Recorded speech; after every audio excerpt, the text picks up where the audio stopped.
Hey everyone, welcome back to the channel.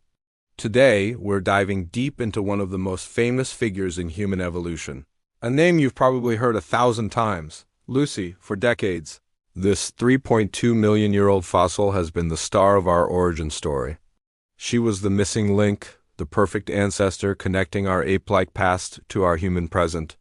But what if I told you that story might be changing? That new discoveries are shaking up everything we thought we knew about where we come from? Stick around, because we're about to explore the incredible new evidence that suggests Lucy might not be our direct ancestor after all.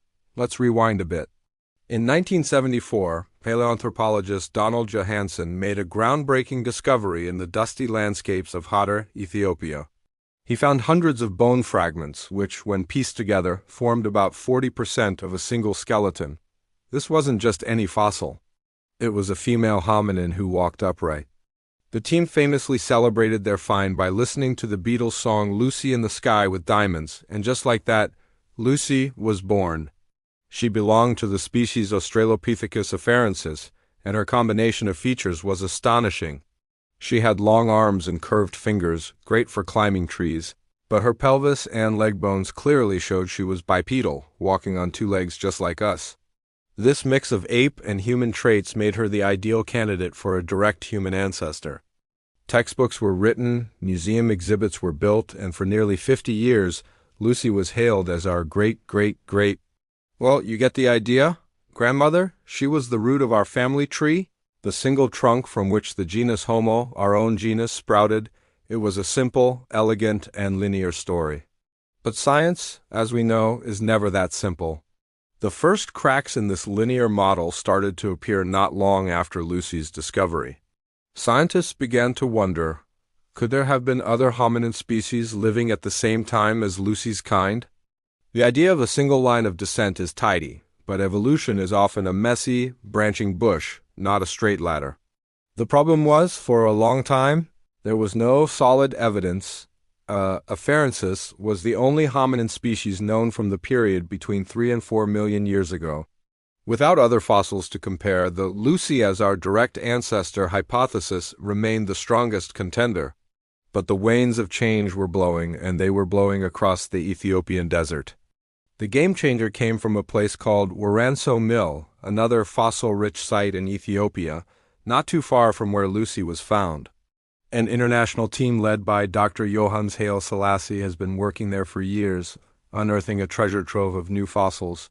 In 2015, they announced a stunning discovery. A new species of hominin that lived at the exact same time and in the same general area as Lucy. They named it Australopithecus deiremata. The fossils, mostly jawbones and teeth, were distinct from afarensis. They showed a hominin with smaller teeth and a more robust jaw, suggesting a different diet and a different way of life. Suddenly, the picture of our past wasn't so clear anymore. Lucy wasn't alone. There were at least 2 different hominin species roaming the plains of ancient Ethiopia, coexisting. This discovery was a bombshell. It meant that our family tree from this period had at least 2 branches. The question now was, which branch led to us? But the team at Woranso Mill wasn't done yet. Their continued work has unearthed even more evidence of this ancient diversity. One of the most significant recent finds is a partial cranium, a piece of a skull. Catalogued as MRD, this fossil, belonging to another early hominin species called Australopithecus anamensis, was dated to 3.8 million years ago. Now, A. anamensis was previously thought to be the direct ancestor of Lucy's species. A. afarensis. The old idea was that one species gradually evolved into the next over time. But the MRD cranium threw a wrench in that too. Its age showed that A. anamensis was still around when A. afarensis had already appeared. This means the 2 species overlapped for at least 100,000 years. So, instead of a simple linear progression from anamensis to afarensis, we now have evidence that the parent species lived alongside the daughter species. This suggests that the split between the 2 was a branching event, not a linear transformation.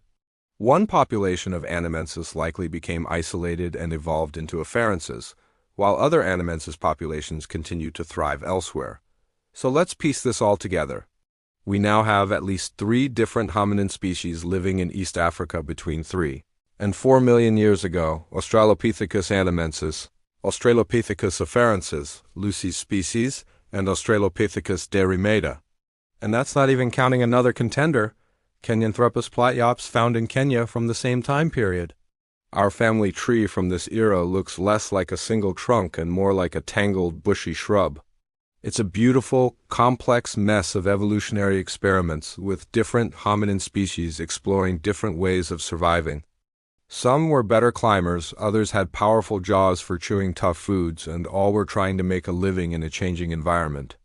This brings us back to the big question. If Lucy wasn't our direct ancestor, then who was? With so many candidates on the table, it's hard to say for sure. The truth is, we don't know. Derrimata, with its more robust jaw and smaller teeth, shows some features that are more similar to later hominins like Paranthropus and even early Homo. Could this lesser-known cousin of Lucy's be a more likely ancestor for us?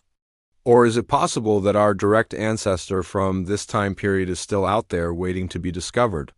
The fossil record is notoriously incomplete. What we find is just a tiny, tiny fraction of the life that once existed. Each new fossil adds a pixel to the picture, but the full image is still far from complete. What this new evidence really does is force us to rethink the very nature of human evolution. The classic March of Progress illustration, showing a linear progression from ape to human, is deeply misleading. Evolution doesn't work towards a predetermined goal. It's a process of adaptation and diversification. There wasn't one single path to becoming human. Instead, there were multiple paths, multiple experiments in being a bipedal ape, and only one of those lineages, by chance and circumstance, eventually led to us, Homo sapiens. The others, including Lucy's species and a derrimata, eventually went extinct, their branches pruned from the tree of life. So, does this demote Lucy? Does it make her less important? Absolutely not. Lucy remains one of the most important scientific discoveries of all time. Her skeleton provided the first undeniable proof of ancient upright walking in a small-brained hominin. She opened the world's eyes to the deep history of our origins and inspired generations of scientists. Her importance hasn't diminished. Her role in the story has just become more nuanced. She's no longer the sole protagonist of our origin story. Instead, she's a key character in a much grander, more complex epic with a whole cast of fascinating players. She represents a hugely successful and long-lived species that was a critical part of the evolutionary landscape from which our own genus eventually emerged. Whether she was our direct grandmother or a close cousin, her story is inextricably linked with our own. The ongoing research in Ethiopia is a powerful reminder that science is a dynamic process of discovery, not a static book of facts.